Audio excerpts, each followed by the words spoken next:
भारत पाकिस्तान युद्धामध्ये पण आम्हाला जेवढी बॉम्बची भीती वाटली नाही ना, त्याच्यापेक्षा जास्त भीती मला माझ्या मित्रांची वाटत होती. का तर आमचे काही कार्यकर्ते ना हातात धरून बाण उडीत होते. तर नमस्कार, मी अनिकेत साबळे आणि आजच्या नवीन ब्लॉग मध्ये तुमचं सगळ्यांचं स्वागत. सणासुदीचे दिवस आहेत. आमच्या गावातल्या सगळ्या लोकांनी नेमक्या आजच गाड्या बाहेर काढल्या. असं बोलायचं कारण म्हणजे जिथं घरी जायला आम्हाला फक्त 2 मिनिटं लागायची ना, तिथं जायला आम्हाला 20 मिनिटं लागायची. तरी पण मुकादम आणि मी पिसळलेलं कुत्रं चावल्यासारखं गाडी घेऊन अख्ख्या गावात हिंडत होतो. हिंडता डोक्यात प्रश्न पडला, अरे आपल्याला फटाकडे घ्यावा लागेल म्हणून डायरेक्ट फटाकड्याच्या स्टॉलवर गेलो. तिथं गेल्यावर फटाकड्या स्टॉलचा असोसिएशनचा अध्यक्ष आमच्या जवळ आला आणि मुकादम आणि मला म्हणला, बोला तुम्हाला काय पाहिजे. आता तसं स्पष्ट भाषेत सांगायचं म्हणलं तर जेवढ्याचे फटाकडा स्टॉल आहे तेवढे आमचे सगळे जवळचे मित्र आहे. नेमके फटाकडे घेणार कोणाकडे हा मोठा प्रश्न होता. म्हणून आर्थिक परिस्थितीला फाटा देऊन मुकादम आणि मी 20 रुपयाच्या नागाच्या गोळ्या घेतल्या आणि डायरेक्ट 120च्या स्पीडने आपलं दुकान गाठलं. आणि ज्यांच्या डोक्यावरती अक्षता पडलेल्या आहेत त्यांच्या गाडीवरती मला काय मी दळणाची पिशी दिसली. आता तसं सांगायचं म्हणलं तर भाऊ पहिलं जेवल्यानंतर तांब्या सुद्धा भरून घेत नव्हता आणि आता दळण घेऊन गाडीवरती हिंडतोय. मग याच्यावरून तुम्ही समजून घ्या हायकोर्टाची किती दहशत असेल. सगळं आवरून झालं, लक्ष्मीपूजनाचा टाइम झाला. म्हणलं पहिलं आपल्या दुकानावरचं लक्ष्मी पूजन करून घेतलं. पूजन करता करता लक्ष्मीला म्हणलं पैसा पण दे पण गावतासारखं दे. दुकानातलं लक्ष्मी पूजन करून आम्ही देवाच्या दर्शनाला निघालो आणि दर्शनाला जात असताना लोक पण माझे फटाकडे वाजून असं स्वागत करतील मला स्वप्नात पण वाटलं नव्हतं. 2-2, 3-3 फुटावर गेलं का लोक माझे फटाकड्याची लढ पाऊस दिवसनी स्वागत करायचे.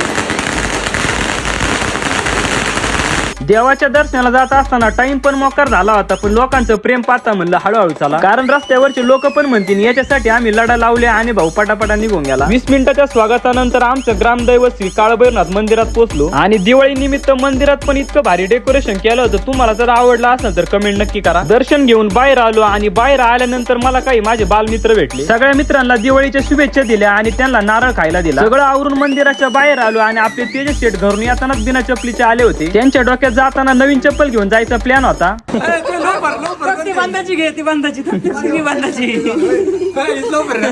पण कसं आहे, आमच्या तेजस शेठचा अनिकेत साबळेमुळे आज चप्पल घेऊन जायचा डाव फसला होता. म्हणून आमचे तेजस शेठ पण घरी जात जाता मनातल्या मनात मला मोकार शिव्या देत होते. दुकानावरती आलो आणि रात्रीचे 10 वाजता सगळे फोटो बिटो काढून मुकादम माझ्या दुकानावरती आला.